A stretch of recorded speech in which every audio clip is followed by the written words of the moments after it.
Olá meninos, tudo bom? Vamos dar uma continuidade aí na saga da nossa história, a história do Brasil. Nossa história tão complicada, cheia de disputas, cheia de confusões, né? Vamos trabalhar agora, iniciar a partir de hoje, 15 anos da nossa história, que vai de 1930 a 1945, onde a política brasileira foi controlada e liderada por um gaúcho chamado Getúlio Vargas. E aí a história brasileira denominou esse período de 15 anos de a Era Vargas. Como é um período longo, é um período de vários acontecimentos importantes, eu vou dividir com vocês em três partes, tá? Então hoje vamos trabalhar a parte 1, a Era Vargas. Nós já sabemos como é que Vargas chegou ao poder. Que vocês viram comigo na última aula, a crise da República Velha. Que vocês viram que nessa crise vai ter uma briga entre São Paulo e Minas Gerais, que eles vão romper aquele acordo que era chamado política do café com leite, né? Porque o presidente paulista, Washington Luiz, ele apoia um outro paulista chamado Júlio Prestes, e Vargas, que era gaúcho, ele vai se ligar a Minas Gerais e a Paraíba, e eles vão disputar as eleições contra Júlio Prestes, que ele até venceu as eleições, né? O Júlio Prestes, o candidato paulista. Mas Vargas construiu toda um golpe político mesmo, que ele chamou até de Revolução de 30, né? Vargas anula as eleições com apoio do Exército. O Júlio Prestes ele não vai ter condições de assumir mesmo vencendo as eleições, e o Washington Luiz, que era um presidente que estava terminando o seu mandato, acaba sendo deposto. E aí começava a chamada Era Vargas. Como nós já sabemos, essa Era Vargas durou 15 anos. E vocês podem perceber bem aí que ela vai ter três momentos diferentes. De 1930 a 1934, nós vamos ter o chamado governo provisório. De 34 a 37 é o chamado governo constitucional.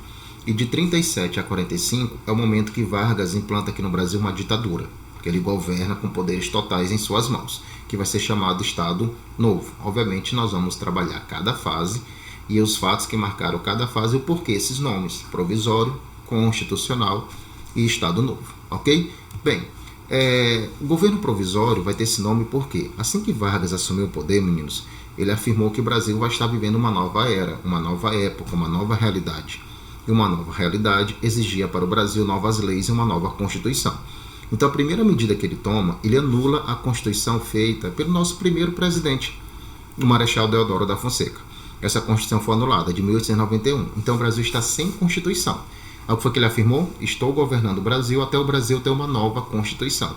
Por isso que ele disse que no primeiro momento o governo dele seria um governo provisório, temporário. Só o Brasil tem uma nova Constituição. E realmente entre 1930 a 1934 o Brasil não tinha constituições, ok? Porque demorou realmente, o Vargas até enrolou um pouquinho para elaborar esta Constituição, ok? Então as primeiras medidas que ele toma, ele anula a Constituição de 1891, ele caça todos os governadores dos estados brasileiros são todos caçados. Por que ele fez isso? Porque esses governadores, eles eram ligados aos coronéis, aquela elite local, aqueles poderes de vários municípios, e o Vargas ele queria ter total controle sobre a política nacional.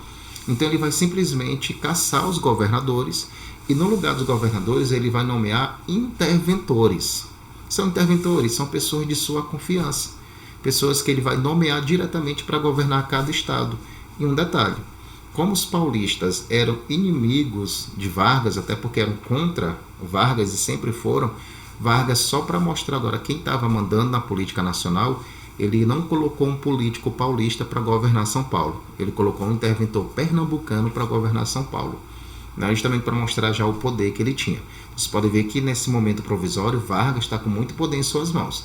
E ele vai criar novos ministérios que não existiam no Brasil, mostrando que a política nacional agora já pensa em desenvolver o Brasil. Ele vai criar o Ministério do Trabalho, o Ministério da Indústria e Comércio. Ou seja, esse Ministério do Trabalho, Indústria e Comércio já vai ser um ministério pensando em modernizar o Brasil. Vocês lembram que o Brasil só dependia das exportações do café praticamente. Café esse que estava com problema, que era a superprodução e os preços caindo, que agravou com a crise de 29. Mas ele cria também o Conselho Nacional do Café, onde esse Conselho Nacional do Café ele vai tomar medidas para valorizar o preço do café, tá certo? Ele convoca essa chamada ANC, Assembleia Nacional Constituinte. Ele convoca uma Assembleia Nacional Constituinte, meninos, justamente para elaborar uma nova Constituição para o Brasil. Essa Assembleia Nacional é feita por deputados, senadores e juristas, tá bom? E ele cria um novo Código Eleitoral em 32. E esse novo Código Eleitoral em 32 O voto não é mais aberto, o voto agora é secreto, como é até hoje, e as mulheres passam a ter direito de votar. Ou seja, finalmente as mulheres passam a ter um espaço na vida pública. Se hoje é comum as mulheres se candidatar e até certo ponto a votar, né, o passo inicial foi dado em 1932, com essa criação desse novo Código Eleitoral por Vargas dentro do seu governo provisório. Ok? E meninos, logo no começo do governo provisório, para ser mais exato, 2 anos depois, nós vamos ter aqui no Brasil uma verdadeira guerra civil. O que é guerra civil? É uma guerra interna. São Paulo vai literalmente declarar guerra a Vargas. Vamos ter esse cartaz que vocês estão vendo bem aí, tem a bandeira de São Paulo. Vocês estão vendo uma figura que é famosa da história de São Paulo, que é um bandeirante. Se vocês lembram dos bandeirantes paulistas, como Domingo Jorge Velho. Esse bandeirante, ele representa o poder dos paulistas. Vocês podem ver que ele está com Vargas pequeno, segurando aqui e apertando. Ou seja, como São Paulo declarando guerra a Vargas, abaixo a ditadura. Então foi chamado a Revolução Constitucionalista de 32, porque os paulistas afirmaram que estavam declarando guerra a Vargas por não aceitar o interventor pernambucano, que eu falei para vocês, e porque eles afirmavam que o Vargas estava enrolando e enganando os brasileiros, já que Vargas não iniciava o processo de elaboração de uma Constituição. Não é? Só que, logicamente, quero que vocês entendam uma coisa. Os paulistas, eles não estavam preocupados com a democracia, ou muito menos com a Constituição. A preocupação dos paulistas era voltar a ter a liderança da política nacional que eles perderam com Vargas. E aí eles declararam guerra a Vargas, acreditando que os outros estados iriam apoiar São Paulo e eles poderiam derrubar Vargas, mas não aconteceu isso. Na verdade, os estados, com os interventores que Vargas nomeou para governar cada estado, mantiveram-se fiéis a Vargas. E aí São Paulo ficou isolado. Houve a guerra, senhores. Tinha trincheiras, campo de batalha, pessoas convocadas. Ocorreram batalhas mesmo até sangrentas. Mas no final das contas, Vargas venceu, até porque São Paulo estava militarmente isolado, já que não teve apoio dos outros estados. Só que Vargas era esperto. Vargas, ele era um articulador.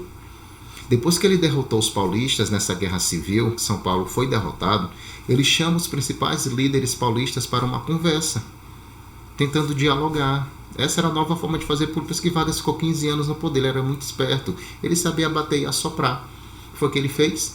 Ele tirou o interventor pernambucano, colocou o interventor paulista, ele não criou a Assembleia Nacional Constituinte, que é para elaborar uma nova Constituição, ele colocou paulistas para liderar essa Assembleia na elaboração de uma nova Constituição.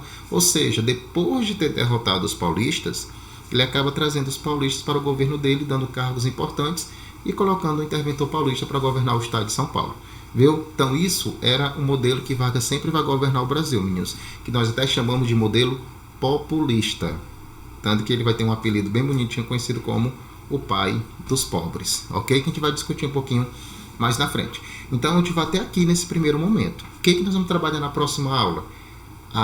Em 1934, nós vamos ter a elaboração da nossa Constituição, da nossa terceira da nossa história, tá? E a primeira da Era Vargas. Tá? Vai ser uma Constituição muito boa, altamente democrática, mas vai ter uma duração de apenas 3 anos. Por quê? Cena da nossa próxima aula, tá bom? Valeu, galera, um abraço, até a próxima. Tchau, tchau.